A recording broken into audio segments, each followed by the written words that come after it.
but look at it go.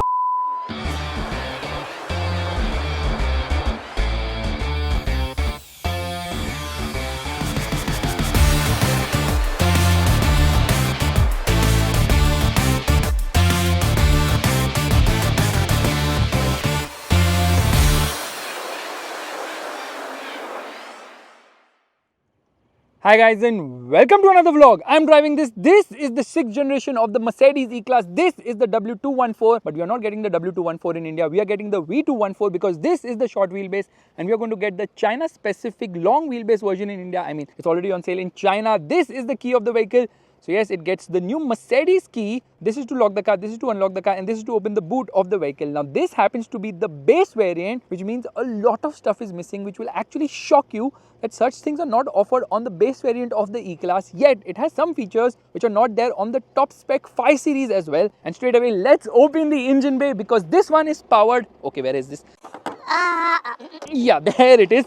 There is the engine. Now this one is the diesel. Obviously you can hear it right now. There's insulation there, and where does the washer fluid go? Right there on the corner. Now of course the engine is kind of loud. You can hear the engine. Let's shut this and let me show you the grille of the car because I don't think we're going to get this grille. In fact, the long wheelbase version of the E-Class in China gets an illuminated grille. I think we'll get the illuminated logo or maybe the illuminated grille as well. I know it's an overkill because this car is all about elegance. Lot of stars on the grille. Obviously massive Mercedes logo because the radars are placed right behind it. Obviously gets ADAS. Provision for the front camera, which is not there because this is the base variant of course. In fact, on the inside you notice that thing opens and closes for better aerodynamic efficiency. So when it needs to breathe, it will automatically open. Now there is a towing hook here. It gets 6 parking sensors at the front. These are all LED lights. LED high performance lights is what it says. Obviously you will get digital lights, indicator on at the moment. Another Chintu Mercedes logo right there. And I don't really like the design much at the front. Too much of curve. Look at this, okay? Meanwhile, Mercedes logo here as well. That is the LED DRL. It says Mercedes-Benz right there. And it gets a lot of cuts and creases on the hood. However, if you notice, it gets 2 cameras there for the lane keep assist, a rain sensor as well, and it has got 3 nozzles. Yeah, 1, 2, 3 somewhere there. You see there are 3 nozzles for the washer fluid as well. The tire size is actually 245 45 19. These are aero specific alloy wheels and it has no air suspension. I feel, I mean, not that I feel, I know it doesn't have air suspension base variant now, so they don't give it much as such. Length of this car is almost 5 meters. The wheelbase is almost 3 meters. However, the car in India will obviously be longer and have a longer wheelbase as well because it's all about space in India. Straight away, let's get inside the rear. Why the door handles inside? There they come out. Says Mercedes-Benz right there. So again, this has come from the S-Class. Space at the rear is decent. It's not bad at all. Under thigh support is quite less actually. Legroom and kneeroom is fine because this is cooped out. It gets a magazine holder here. Meanwhile, absolutely nothing here. No charging ports also. What's wrong? AC vents have been placed right here. Center passenger gets a head. You get a center armrest with pen holder. I think that's a mobile holder. And 2 cup holders as well. Let's just shut this. There's a hump, which means center passenger is not welcome. Oh my god, the dashboard has come from the EQS or the EQE. Yeah, it's so similar right there. And gets 2 panoramic sunroofs. No, not really a panoramic sunroof, but 2 sunroofs, dual ones. This one does not open. That one I suspect will open. Light placement here. There's a handle. There's a hook as well. And to move this, it's quite easy. I mean, you just push it like that. Yeah, that can be done. Height adjustable seat belts. Another hook here. A multitude of airbags too. So rear seat experience is okay, it's not great, but the Indian model will have reclining seats, I think by 36 degrees. It will have like proper center console here, heating, ventilation, massage probably. Am I asking for too much? If they give massage in an E-Class, who will buy an S-Class at the end of the day? Let's get out. Getting in and out can be a bit of a task. I love this finishing, yeah. They have this nice sort of a nerd finishing here, very premium. Ambient light continues all the way here. No buttons here, but the India model will obviously get it. And door pockets are also decent size. It's properly lined. Speakers are nice, not Burmester here obviously because this car is the base variant, guys. And this is where the AdBlue goes. This is obviously the diesel, so they have written diesel so that you don't feel petrol obviously. And the design of the rear is kind of like the S-Class with the Mercedes logo on the inside. Do you like this or not? Let me know. That is the indicator. You get the reflector, you get the towing hook here, 6 parking sensors at the rear, and that chrome treatment looks quite nice. But Faisal Khan's fingers of truth disappointed by this fake exhaust. Why? The real exhaust, or rather 2 of those are there, and that is the underbody of the vehicle. Meanwhile, obviously the camera pops out from here because that's how Mercedes-Benz does it always. Let's open the boot and Oh my god, it's not powered, but it comes up with a lot of enthusiasm. What is this? Yeah, this is so that you can hold and ski.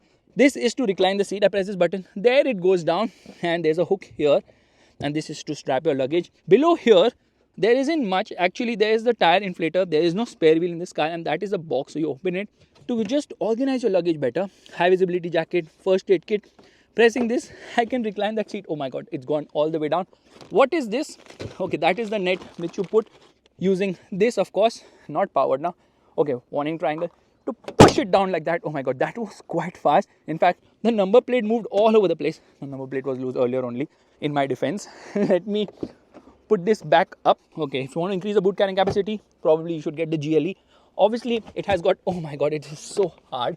That's what she said. Isofix child seat mounts. If you notice, these are fabric seats in a Mercedes E-Class. Isn't that weird? Mercedes has taken something from Hyundai's playbook. I'll show you what. This is where the key actually goes in case it's not working remotely. And this is to scrub out all the snow. And this is in case you park, you have to just put it on the time you parked it so that people know what time you parked it. This is not illuminated. Now here's the interesting part, okay? What will happen if I press this? It will increase the under thigh support, and this will obviously move the seat ahead and behind. I mean, the recline angle. This is for lumbar. So how do you move the seat ahead? By using this. Oh my god, yes. This, where is this? I can't find it right now. But anyways, it's somewhere here only. Yeah, this thing. So this thing moves ahead and behind manually, just like how Hyundai does it. Isn't that shocking? Yeah, it is quite shocking. Thankfully though, you get a dead pedal right there. Says airbag, and this is the electric parking brake of the vehicle. This is the light control, and the seats are not that comfy because obviously fabric seats and kind of cost cutting has been done on the base variant of this car.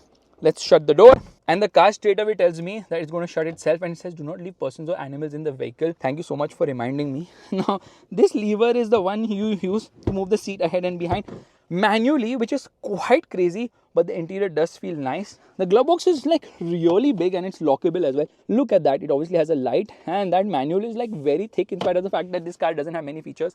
This button is for seat heating. Front seats get the seat heating function.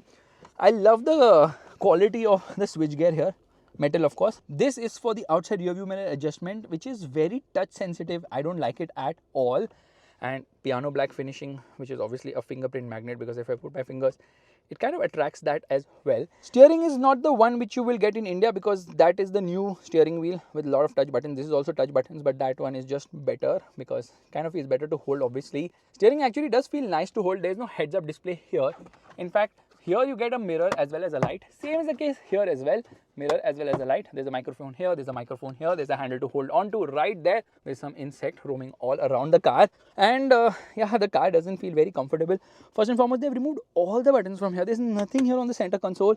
There's some storage space here. That is a wireless charging pad. The position is not the best because you can't really see your phone once it's gone into charging. Twin cup holders. You can actually move it around as such, and then whatever. Oh my god, there's a BMW key. That's an M3 key in a Mercedes car. Well, obviously. Meanwhile, some storage space here as well, along with one USB charging socket too. So how do you actually operate the infotainment? There are some buttons right here. This is for volume control. This is for mute. This is to actually turn on and off the particular screen or the infotainment system. This is for hazard light. This is for the car function. This is for the parking camera, and this is for the drive mode. So we're just going to press this button, and that is the parking assistance. I think it has got self park. That's why I'm saying drive forward to search for parking space. Let's get into the camera view because it has got only a rear parking camera, no 360-degree parking camera here, but you can actually change the modes. You can make it wider if you want. Let's get out of this. Let's get into the car menu. So you can do a lot of stuff here like ESP, manual shifting and all. We are used to this screen. We know what exactly happens. So there's nothing new as such, but here there are a lot of things to play around with. So there's navigation, which actually is fantastic. The quality of the same is very nice, and you can just decide where you want to go. Come out of this, press this button, you get into the air conditioning menu, which is actually good because we don't have any physical controls now, so at least there's a dedicated button to go to that. Radio, media, apps. What is there in apps? There are a few things you can browse. Spotify is there. You can play Sudoku. Is this a car or a gadget? I'm on level 1 only. I never played the game actually. So let's get into the apps. Amazon Music, Mercedes Me, weather. What is pairs? I don't know. Shuffle. I was going to say the other word, but anyways. So it's got a few apps as well, and then you can browse through, get into the store and buy stuff as well, because now Mercedes wants you to spend money through subscription and all that. YouTube web. So yes, you can watch my video and subscribe. There's a browser as well. So that is how it is. And what is this info thingy? Okay, it's telling you what is the vehicle data, which I will use while driving this car. Hopefully we'll do a top speed of this car on the German Autobahn today. Meanwhile, where was I? Okay, let's get here. And I get into comfort. Now, it has got steering heating. It has got ambient lighting, multiple colors, and then 64 colors for the ambient lighting. The ambient light actually comes here and it continues all the way. So it's sort of an interaction bar, which is quite cool. This is auto dimming, obviously. And if I swipe it like this, the sunroof opens. Yeah, the base variant is having a sunroof, which is absolutely crazy. Usually in Germany now, cars are having sunroof as an option, but this car has it as standard. Oh, no, don't bring the sunblind back. That's the maximum it opens. So we're just going to shut it right now. You have to swipe it, which is not the best or the easiest to use, but then it brings in a lot of airiness. And then although the cabin is sort of black, it still has this beigeish treatment on the top, and the dashboard seems very wide. Again, EQE, EQS, very similar to that. Now this button, or rather these set of buttons are for this particular screen, and obviously for cruise control. This is for this screen for voice commands as well. This feels very cheap, okay? The gear selector, very plasticky, and this is obviously for the indicator and wipers. Again, very plasticky and cheap. That is a 12.3-inch screen. You have got multiple views for the same. You can change a lot of stuff here. So yeah, the usual Mercedes views, but not everything is present here. Usually it has a lot more, but that's about it. And then you can change what you want to see in the center as well. So it gives you that too. But I think the functions are limited here because obviously this is the base variant of the car. That is actually the navigation view. Thankfully, we have got good looking cluster, like the views are good. Meanwhile, this is actually a 14.4-inch screen, which is also fantastic because it's very slick, it's fast, it's got a lot of information, easy to browse as well. And there's an additional 12.3-inch passenger screen too, which is obviously not there in this car, but should be offered in the Indian market, which means that the passenger can get entertained. Again, the same as the EQE and the EQS. So yeah, everything seems to come from there only. The AC vents run like this continuously. And I love the whole controls. I mean, it feels very premium. This is the engine start button, and for the stop start system as well. It says no smoking right there, and that's the reason I think it doesn't have a cigarette lighter, although there's a USB-C charging socket right there. Apple CarPlay, Android Auto, obviously you will get wireless only. And when I turn off the car, let's turn it off. Actually, show me some stars here right now. It's showing me some stars here. Why is it not showing me stars right there? So let's shut the door. Let's actually turn on the car, and now once it does a reset, then only it will do that. So the overall cabin just feels quite premium and compared to before, but prices are going to go quite high. But how is it to drive? Because this is the E220D, and this particular engine is coming to India, because that is obviously going to be the mainstay. A diesel is a freaking diesel. Alright, we are now driving the Mercedes E-Class, and I have to tell you that it kind of feels smoother when compared to before. Yeah, it feels quite refined, but still the engine is a bit noisy, especially when you try to accelerate hard. You can feel the dieselness, you can feel the diesel clatter as well. And then around the corners, it does seem to be handling much better than before. So yeah, Mercedes has given it better dynamics, but this being the short wheelbase definitely will handle better now. The thing is that this car does not have soft closed doors, which will actually come to India, and this car also has this light coming out of the door handles. It also projects the Mercedes logo on the floor at night. And since we have reached the German Autobahn, let me actually come into sport mode right away. Yeah, this touch controls are like stupid, and this screen hangs. Oh my god, Mercedes screen hanging, that's a new thing for me. But yeah, I'm not able to select only the drive mode. That's hung. So now we have to be in, I think, eco drive mode, but still let's try and extract the best from this engine. It's actually showing me eco right now. ADAS system, they're giving me the warning that someone is in my line of sight, and off we go. Now this is a bit of a problem because I was relying on this screen for navigation, but it is stuck at the moment. Yeah, now the engine is getting vocal. Car feels a bit floaty. Suspension is on the softer side. So yeah, that float is obviously there. Kind of feels very soft. The suspension definitely feels soft. So yes, the ride quality would be quite good. And there we are doing 200 kilometers per hour already. That is fast. There's a lot of performance on offer for a small capacity diesel engine, because this is a 2-liter diesel engine. It's a 4-cylinder unit. This car produces around, how much does it produce? 197 horsepower and 440 Newton meters of torque. It goes from 0 to 100 kilometers per hour in 7.6 seconds. There the screen is reloading. Come on, Mercedes, we do not expect this kind of quality. But then this car might be probably abused as well, because it's done 12,000 kilometers in like a few months time, like in 2-3 months already. I don't want Mercedes-Benz there. I want to change the drive mode. So let's get into the dynamic mode. Now I understand the reason why we need to have those controls on the steering wheel. So the engine becomes a bit vocal. There is a lag as well, but this has the 48 volt mild hybrid system, which now gives 22 additional horsepower. The push it gives from the mild hybrid system, the 48 volt system, is actually 22 horsepower. Earlier it was 20 horsepower, so 2 horsepower increase right there, and 200 Newton meters as well. So that punch or additional grunt comes in when the battery is charged. Obviously, I don't know what thing it is reading right now, but it's telling me it's 60 kilometers per hour, although we are on a de-restricted section of the German Autobahn.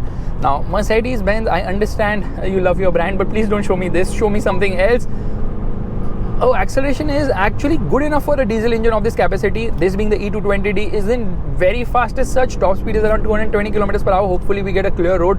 Hopefully that BMW moves out of the way and then we are going to go blasting down this German Autobahn. But yeah, this car is actually decently quick for the size. We are going to get the E350D. Hopefully that E350D will have a 6-cylinder and not the one in the C-Class which has 265 horsepower with the 4-cylinder engine. There we have crossed 200 kilometers per hour. Now the struggle really starts. The problem is that this car's ADAS system is a bit too intrusive. So lane keep assist doesn't work that well. Forward collision warning is just too alert and too like always hindering you types. But then handling is also not the best because there is body roll. It still isn't BMW level in terms of handling. So yeah, there is body roll, and then obviously the steering is not the best in terms of feel and feedback, but it is quite direct. There's good amount of feel for most driving parts, and then the high speed stability is also decent, although there's this floatiness which you definitely feel when you push it pedal to the metal, and that floatiness will obviously come now because Mercedes is pitching this car more towards ride quality. The funny thing is Mercedes is going to techie now. Firstly, this screen has so many things that it has hung itself. Secondly, there's a higher variant, or rather the top variants are actually getting a camera here.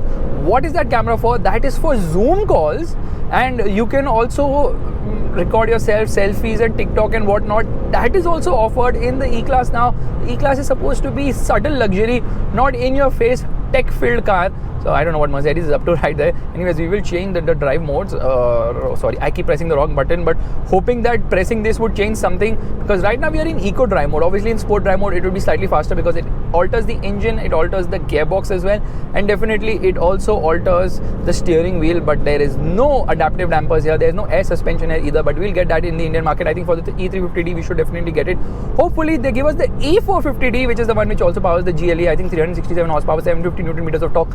That would be splendid. Tank capacity is 66 liters, but obviously they are going plug-in now. So plug-in hybrid models are actually having a 16 liter smaller fuel tank, and my goodness, when I said plug-in, the car became so happy and immediately turned on itself. So here hopefully we can change the drive mode. Oh my god, the screen is super slow. Why did I get into this? Because once I got into this, again it's hung itself. So again, let's do plug-in hybrid, plug-in hybrid, plug-in hybrid. Come on, respond. No, that's not really working. So the plug-in hybrid models, because of the battery and all that, it actually ends up having a 16 liter smaller boot. Otherwise the boot of this car is the same as the previous generation model. No update on that front. However, I have to tell you that the dashboard feels super duper wide here. It just feels too wide. I don't know why it feels so wide, because I think it's just a huge dashboard and they have this hyper screen and all. But that hyper screen doesn't make much sense to me because there are 3 different screens. How is that a hyper screen? Just give us one big fat screen now, then I will really appreciate it. And this thing has hung itself. I don't know what is wrong with this system. Anyways, as I see it, the E-Class has always been a popular choice in the Indian market, although sales are not that great abroad because now people want to get the SUV equivalent, the GLE.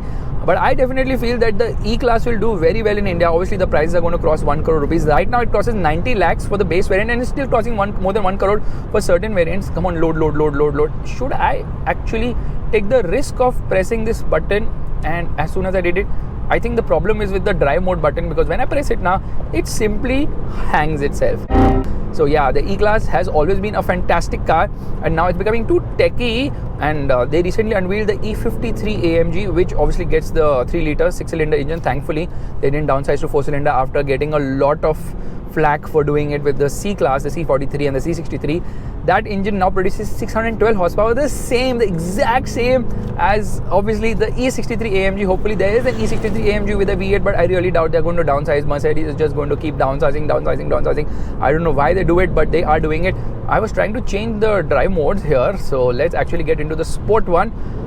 This looks super cool with all this data on the inside. In fact, you can get data here as well, only if the screen works, that is, which is kind of unfortunate. It's not working right now. It has got voice commands. It's got a lot of things happening right there. This is the downslope. I'm pedal to the metal in eco drive mode. I am trying to extract the best out of this engine, and it's not doing a bad job at all. It is absolutely phenomenal how this car really pulls hard and strong. In fact, once I cross 200 kilometers per hour, it's giving me the welcome, and now the struggle starts, and the struggle is real because now it's not going to fly at the same pace I want.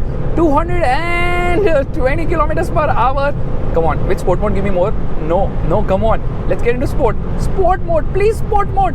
224 kilometers per hour. That BMW does 230 kilometers per hour. I know. Oh my god, I did 228 kilometers per hour because downslope now. So yeah, the brakes could be slightly better with the plug-in hybrid. Now the brakes are even worse. They kind of do not like work in the same manner how a regular internal combustion engine car's brakes work. So that's that, guys. So I'm on the German Autobahn. I'm going to forget about the screen completely and I'm going to go pedal to the metal because honestly, pressing as many buttons is not helping at all. Hopefully such issues do not crop up because Mercedes quality is being good, but there has been a slight downfall of late with certain models. But I trust Mercedes to fix all this and give us some fantastic cars like they have been doing since donkey's years now. If you like this vlog, make sure to give the thumbs up. That's a like button. And today we are not going to be getting into sport mode. I'm super sorry that it says power and charge and whatnot. Interesting. Bye. This car also says bye to you.